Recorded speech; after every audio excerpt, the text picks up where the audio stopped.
Hello and welcome to quick study online. Quick study online के इस YouTube platform पे आप सभी लोगों का एक बार फिर से स्वागत है। मित्रों, करंट अफेयर्स के ट्रेंडिंग टॉपिक सीरीज में आज की इस वीडियो में हम लोग डिस्कस करेंगे नोबेल पुरस्कार 2022 के बारे में। साथ में कुछ एडिशनल इन्फॉर्मेशन भी जरूर डिस्कस करेंगे।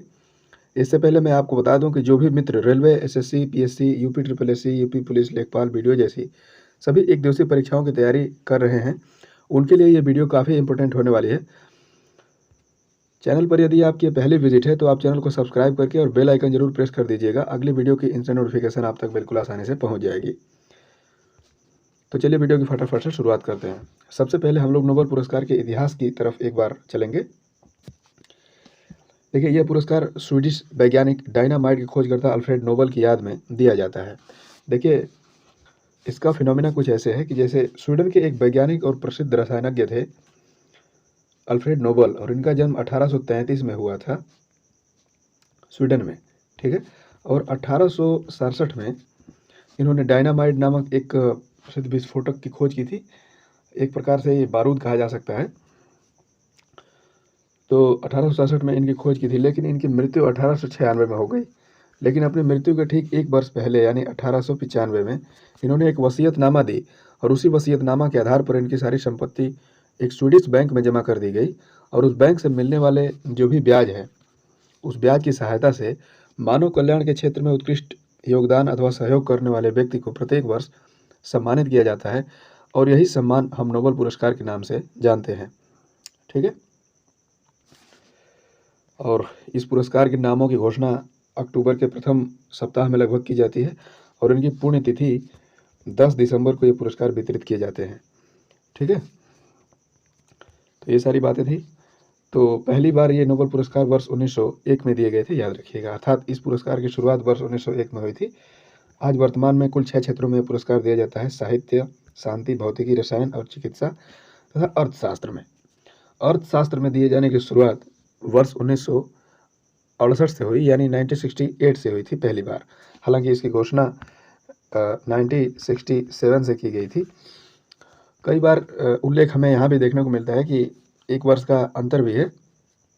कई बार पहली बार 1969 में भी लोग बता रहे हैं। हालांकि हमें दोनों चीज़ों से अपडेट रहना है। इतना जरूर क्लियर है कि मतलब घोषणा एक साल पहले की गई और पहली बार दिया गया एक साल बाद, ठीक है। इसके अलावा एक चीज़ और कि शांति नोबेल पुरस्कार ये केवल नॉर्वे सरकार के द्वारा दिया जाता है। इसके अलावा अन्य सभी क्षेत्रों के पुरस्कार स्वीडन की राजधानी स्टॉकहोम में दिए जाते हैं। यहाँ पर नॉर्वे और स्वीडन की बात आ रही है। नॉर्वे की राजधानी ओस्लो है। आधी रात में दिखाई देने वाले सूर्य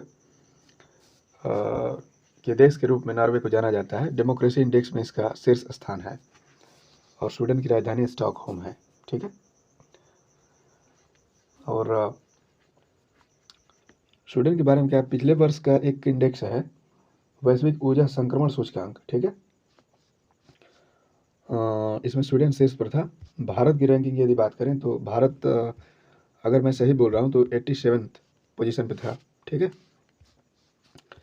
अब हम लोग बात करेंगे नोबेल पुरस्कार 2022 के बारे में, ठीक है।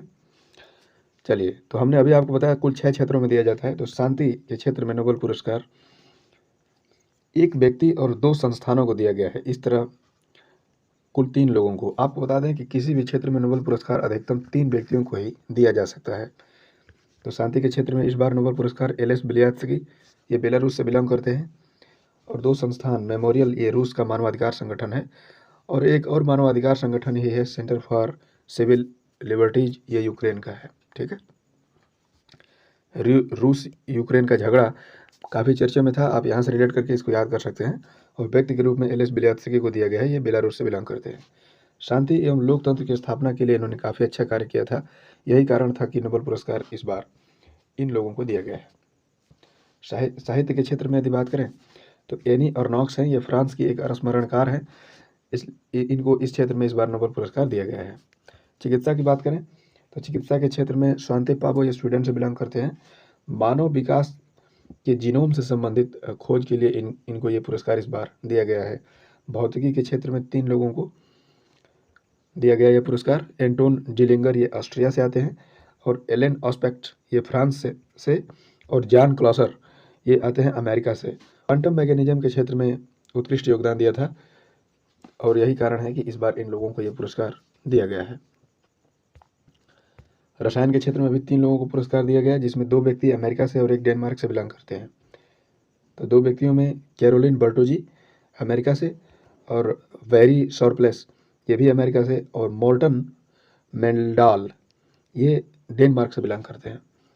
क्लिक केमिस्ट्री तथा बायो ऑर्थोगोनल केमिस्ट्री के विकास में काफ़ी हेल्प की थी इन लोगों ने। ये पुरस्कार इन 3 लोगों ने जीता है, ध्यान रखिएगा। अर्थशास्त्र के क्षेत्र में हमने आपको बताया कि इसकी शुरुआत पहली बार 1968 से हुई थी, तो इस चीज़ को याद रखिए, कई बार परीक्षा में पूछा भी गया है।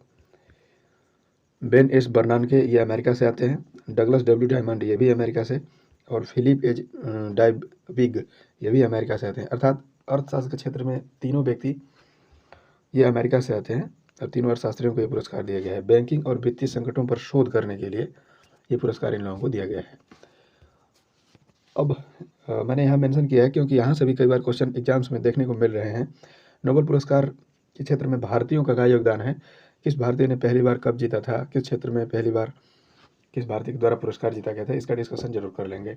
तो नोबेल पुरस्कार के प्रथम भारतीय विजेताओं की बात करें तो ओवरऑल इंडिया में सबसे पहले साहित्य के क्षेत्र में नोबेल पुरस्कार रविंद्रनाथ टैगोर जी के द्वारा जीता गया था वर्ष 1913 में, इनकी रचना गीतांजलि के लिए। वहीं भौतिकी के क्षेत्र में सीवी रमन ने रमन प्रभाव के कारण वर्ष 1930 में जीता था।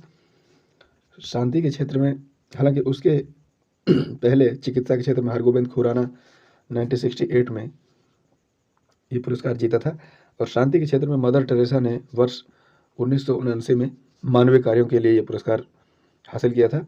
अर्थशास्त्र के क्षेत्र में अमर्त्य सेन 1998 में जीते थे। हालांकि एक बार और एक दूसरे भारतीय हैं, उनको भी पुरस्कार अभी लास्ट के कुछ ईयर्स में दिया गया था। अभिजीत बनर्जी का नाम आपने सुना है, ठीक है। रसायन के क्षेत्र में वी रामकृष्णन ये 2009 में जीते थे रसायन के क्षेत्र में, ठीक है। तो मित्रों, ये थी हम लोगों की नोबेल पुरस्कार 2022 से संबंधित चर्चा। उम्मीद करता हूँ इस वीडियो के माध्यम से मैंने आपकी ज़रूर कुछ हेल्प कर पाई है। यदि वीडियो अच्छी लगी है तो आप वीडियो को लाइक एंड शेयर कमेंट करना ना भूलें, और चैनल को सब्सक्राइब भी जरूर कर लें। लास्ट में मैं आपसे एक छोटा क्वेश्चन पूछ लेता हूँ। अल्फ्रेड नोबेल द्वारा डायनामाइट की खोज किस वर्ष की गई थी, और ये इसके ऑप्शन है। ध्यान से यदि आपने वीडियो देखा है तो मैं इस वीडियो के डिस्कशन में ही इस क्वेश्चन का आंसर बताया है, तो आप कमेंट बॉक्स में अपना आंसर विस्तार से लिखिएगा। तो आज की इस वीडियो में इतना ही। आपका धन्यवाद।